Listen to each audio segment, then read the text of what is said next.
आकाशवाणी मुंबई. शिबानी जोशी प्रादेशिक बातम्या देत आहे. ठळक बातम्या. पुण्यातल्या भिडेवाड्यात राज्य सरकार मुलींची शाळा सुरू करणार. रस्ते अपघातांचं प्रमाण कमी करण्यासाठी राज्य सरकार जनतेमध्ये जाणीव जागृती करणार. ओबीसींच्या प्रश्नांवर पुढच्या महिन्यात संविधान दिनी भव्य सभा आयोजित करण्याची विरोधी पक्षनेते विजय वडेट्टीवार यांची घोषणा. आणि ऑलिम्पिकमध्ये T20 क्रिकेटसह 5 नवीन खेळांचा समावेश. पुण्यातल्या भिडेवाड्यात राज्य सरकार सावित्रीबाई फुले यांचं राष्ट्रीय स्मारक उभारणार आहे. या ठिकाणी मुलींची शाळा सुरू केली जाणार असल्याची माहिती अन्न आणि नागरी पुरवठा मंत्री छगन भुजबळ यांनी वार्ताहरांशी बोलताना दिली. दुकानदारांच्या विरोधामुळे या प्रकरणी उच्च न्यायालयात याचिका सुरू होती. या ठिकाणी सावित्रीबाईंनी शाळा सुरू केल्याचे पुरावे काय याची मागणीही झाली. त्यासाठी पुरावे देण्यात हरी नरके यांची मदत झाल्याचं भुजबळ म्हणाले. या स्मारकासाठी निधीची तरतूद झाल्याचं उच्च आणि तंत्रशिक्षण मंत्री चंद्रकांत पाटील यांनी सांगितलं. राज्यात रस्ते अपघातांचं प्रमाण कमी करण्यासाठी जनतेमध्ये जाणीव जागृती करणार असल्याचं उपमुख्यमंत्री देवेंद्र फडणवीस यांनी म्हटलं आहे. ते आज नागपूरमध्ये पत्रकारांशी बोलत होते. बेदरकारपणे वाहन चालवून इतरांचे जीव धोक्यात आणणाऱ्यांविरोधात कारवाईचे स्पष्ट संकेत फडणवीस यांनी यावेळी दिले. राज्याच्या सर्व जिल्ह्यांमध्ये अंमली पदार्थ विरोधी समिती निर्माण केल्या असून सातत्यानं या समितीच्या कामगिरीचं पर्यवेक्षण चालू असतं. जिल्हाधिकारी आणि पोलीस आयुक्त या समितीचे सदस्य असतात. त्यामुळे येणाऱ्या काळातसुद्धा अंमली पदार्थ विरोधी कारवाई राज्यात चालूच राहणार असल्याचं फडणवीस यांनी यावेळी स्पष्ट केलं. जागतिक सागरी व्यापार शिखर परिषदेच्या 3ऱ्या आवृत्तीचं उद्घाटन प्रधानमंत्री नरेंद्र मोदी यांच्या हस्ते उद्या सकाळी 10:30 वाजता दूरदृश्य प्रणालीद्वारे होणार आहे. मुंबईत MMRDA मैदानावर उद्यापासून 19 ऑक्टोबरपर्यंत होणाऱ्या 3 दिवसीय शिखर परिषदेत भविष्यातल्या बंदरांसह सागरी क्षेत्रातील महत्त्वाच्या मुद्द्यांवर चर्चा होईल. यात प्रधानमंत्री अमृतकाल 2047 आणि भारतीय सागरी अर्थव्यवस्थेसाठी दीर्घकालीन आराखड्याचं अनावरण करतील.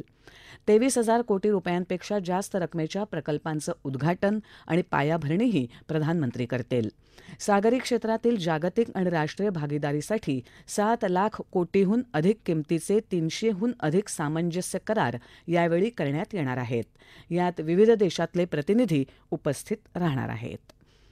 प्रधानमंत्री नरेंद्र मोदी यांच्या हस्ते येत्या गुरुवारी राज्यातल्या 511 प्रमोद महाजन ग्रामीण कौशल्य विकास केंद्रांचं उद्घाटन दूरस्थ पद्धतीनं होणार आहे. प्रमोद महाजन ग्रामीण कौशल्य विकास केंद्र हा प्रकल्प तरुणांच्या रोजगार संधी आणि ग्रामीण भागाच्या विकासाला चालना देणारा आहे. या कार्यक्रमाच्या पूर्वतयारीबाबत मुख्यमंत्री एकनाथ शिंदे यांच्या अध्यक्षतेखाली एक बैठक झाली. संपूर्ण देशानं दखल घ्यावी अशी योजना असल्यामुळे त्या तोलामोलाचं नियोजन करण्याच्या सूचना मुख्यमंत्र्यांनी यावेळी दिल्या. या योजनेच्या पहिल्या टप्प्यात ज्या गावांमध्ये हे केंद्र सुरू होणार आहे त्या परिसरातले नागरिक आणि लोकप्रतिनिधी यांना सहभागी करून घेण्यासाठी नियोजन करण्याचे निर्देश मुख्यमंत्र्यांनी यावेळी दिले. कोविड काळात आवश्यक उपकरणांच्या खरेदी विक्रीत अनियमितता प्रकरणात आज प्राप्तिकर विभागाचं छापासत्र मुंबई, पुणे, दिल्ली, प्रयागराज या शहरात आणि गुजरातमध्ये सुरू आहे. कोविड काळात मुंबई महानगरपालिकेसोबत करार केलेल्या कंपन्यांच्या कार्यालयांचा यात समावेश आहे. सक्तवसुली संचालनालयानं या प्रकरणात याआधीच शिवसेना उद्धव बाळासाहेब ठाकरे गटाचे नेते संजय राऊत यांचे निकटवर्तीय सुजित पाटकर आणि डॉक्टर किशोर बिसुरे यांना अटक केली आहे. अहमदनगर आष्टी रेल्वेला शिराळडोह परिसरात आग लागल्याची घटना घडली असून आगीत रेल्वेचे 3 ते 4 डबे जळून पूर्णपणे खाक झाले आहेत. अग्निशमन दलाच्या 5 गाड्या घटनास्थळी दाखल झाल्या आहेत. आगीचं कारण समजू शकलेलं नाही. आगीवर नियंत्रण मिळवण्याचे प्रयत्न सुरू आहेत. मिळालेल्या माहितीनुसार रेल्वेला आग लागल्यानंतर काही प्रवाशांनी उड्या मारून आपला जीव वाचवला. कोणीही प्रवासी आतमध्ये अडकलाय का हे तपासलं जात आहे. अद्याप जीवितहानी झाल्याची माहिती मिळू शकलेली नाही. रत्नागिरी जिल्ह्यातल्या चिपळूणमध्ये बहादूर शेख नाका परिसरात आज दुपारी मुंबई गोवा महामार्गावरच्या उड्डाण पुलावरचे काही गर्डर कोसळले. हे गर्डर सकाळी खचले होते. या उड्डाण पुलाचं काम गेल्या 8 महिन्यांपासून सुरू आहे. पुलाचा भाग कोसळला तेव्हा आमदार शेखर निकम तिथे पाहणी करण्यासाठी गेले होते.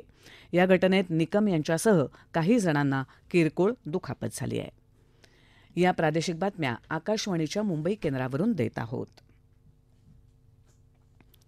आकाशवाणीच्या बातम्या www.newsonair.gov.in/मराठी या संकेतस्थळावर वाचता येतील. संविधान दिनी ओबीसींच्या प्रश्नांवर पुढच्या महिन्यात भव्य सभा आयोजित करणार असल्याचं विरोधी पक्षनेते विजय वडेट्टीवार यांनी आज जाहीर केलं. नागपुरात आज त्यांनी ओबीसी समाजातल्या विविध सामाजिक संघटनांची बैठक घेतली, त्यावेळी त्यांनी ही माहिती दिली. मराठा समाजाला स्वतंत्र आरक्षण द्यावं, त्यात कोणीही वाटेकरी होऊ नये अशी ओबीसींची भावना आहे. ओबीसींच्या हक्कावर सरकार गदा आणणार असेल तर ओबीसी समाज शांत राहणार नाही असा इशारा त्यांनी दिला. ओबीसी समाजाच्या प्रश्नांना न्याय मिळण्यासाठी लवकर कृती समिती गठीत केली जाणार असल्याचंही त्यांनी सांगितलं. 3 वर्षात केंद्र सरकारनं क्रीमी लेअरची मर्यादा वाढवणं आवश्यक होतं, पण 6 वर्षांचा कालावधी झाल्यावरही 8 लाखांची मर्यादा वाढवली नसल्याबद्दल त्यांनी नाराजी व्यक्त केली. नाशिक इथल्या आरोग्य विज्ञान विद्यापीठाच्या कोल्हापुरात होत असलेल्या विभागीय केंद्रामुळे कोल्हापूरसह सांगली, सिंधुदुर्ग आणि रत्नागिरी या 4 जिल्ह्यातल्या वैद्यकीय महाविद्यालयांना तत्पर सेवा मिळतील असा विश्वास वैद्यकीय शिक्षण मंत्री हसन मुश्रीफ यांनी व्यक्त केला आहे. ते आज कोल्हापुरात आरोग्य विज्ञान विद्यापीठाच्या विभागीय केंद्राच्या उद्घाटन समारंभात बोलत होते. विद्यापीठानं राज्यात अवयव दानाबाबत प्रबोधन करावं अशी अपेक्षा मुश्रीफ यांनी यावेळी व्यक्त केली. ऑलिम्पिक खेळांमध्ये T20 क्रिकेटसह 5 नवीन खेळांचा समावेश करायला आंतरराष्ट्रीय ऑलिम्पिक संघटनेनं मंजुरी दिली आहे. मुंबईत सुरू असलेल्या बैठकीत हा निर्णय घेण्यात आला आहे. लॉस एंजलिस इथे 2028मध्ये खेळल्या जाणाऱ्या ऑलिम्पिक्समध्ये आता T20 क्रिकेट, बेसबॉल किंवा सॉफ्टबॉल, लॅक्रोज, फ्लॅग फुटबॉल आणि स्क्वॅश या खेळांचा समावेश होईल. आंतरराष्ट्रीय ऑलिम्पिक संघटनेच्या या निर्णयाचं माहिती आणि प्रसारण मंत्री अनुराग ठाकूर यांनी स्वागत केलं आहे. स्क्वॅश आणि क्रिकेट या भारतात लोकप्रिय असणाऱ्या दोन्ही खेळांचा ऑलिम्पिकमध्ये समावेश झाल्यानं या खेळांची लोकप्रियता आणखी वाढेल असा विश्वास त्यांनी व्यक्त केला आहे. नवरात्र उत्सवाच्या आजच्या दुसऱ्या दिवशी कोल्हापूरच्या श्री अंबाबाई देवीची महागौरीच्या रूपात पूजा बांधण्यात आली होती. त्यानिमित्त देवीच्या दर्शनासाठी आज स्थानिक भाविकांसह पर्यटकांची मोठी गर्दी झाली आहे. देवीच्या दर्शनासाठी पुणे, पिंपरी चिंचवड, चाकण, सासवड भागातल्या महिलांचे समूह कोल्हापुरात दाखल झाले आहेत. त्यामुळे या मंदिरात आज दिवसभर मोठी गर्दी आहे. सांगली जिल्ह्यातल्या मिरज इथे साजऱ्या होणाऱ्या श्री अंबाबाई नवरात्र संगीत महोत्सवाचं उद्घाटन आज पालकमंत्री सुरेश खाडे यांच्या हस्ते करण्यात आलं. या महोत्सवाची सुरुवात विदुषी इंद्राणी मुखर्जी यांच्या शास्त्रीय गायनानं झाली आहे. बृहन्मुंबई महानगरपालिकेच्या वतीनं रेबीज मुक्त मुंबई मोहीम राबवण्यात येत असून 6 विभागातील 14,191 भटक्या प्राण्यांचं लसीकरण करण्यात आलं आहे. यामध्ये सुमारे 9,500 भटके श्वान आणि सुमारे 4,500 भटक्या मांजरांचा समावेश आहे. जागतिक रेबीज दिनाचं औचित्य साधत 29 सप्टेंबर ते 10 ऑक्टोबर या कालावधीत ही मोहीम राबवण्यात आली. ही मोहीम दहिसर, बोरिवली, कांदिवली, मालाड, पवई, कांजूरमार्ग, भांडूप, नाहूर, मुलुंड या परिसरात राबवली गेली. नागरिकांनी त्यांच्याकडच्या पाळीव श्वानांचं रेबीज प्रतिबंधक लसीकरण करून घ्यावं असं आवाहन बृहन्मुंबई महानगरपालिका प्रशासनाच्या वतीने करण्यात आलं आहे. पिंपरी चिंचवड महापालिकेच्या वतीनं माझी माती माझा देश या उपक्रमांतर्गत शहरातील विविध भागातून आणलेली माती आणि घराघरातून जमा केलेलं धान्य एकत्रितपणे अमृत कलशामध्ये संकलित करण्यात आलं असून हा कलश मुंबई मार्गे दिल्लीला पाठवण्यात येणार आहे.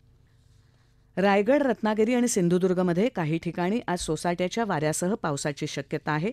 हवामान विभागानं या जिल्ह्यांसाठी येलो अलर्ट जारी केला आहे. राज्याच्या इतर भागात मात्र हवामान कोरडं राहील.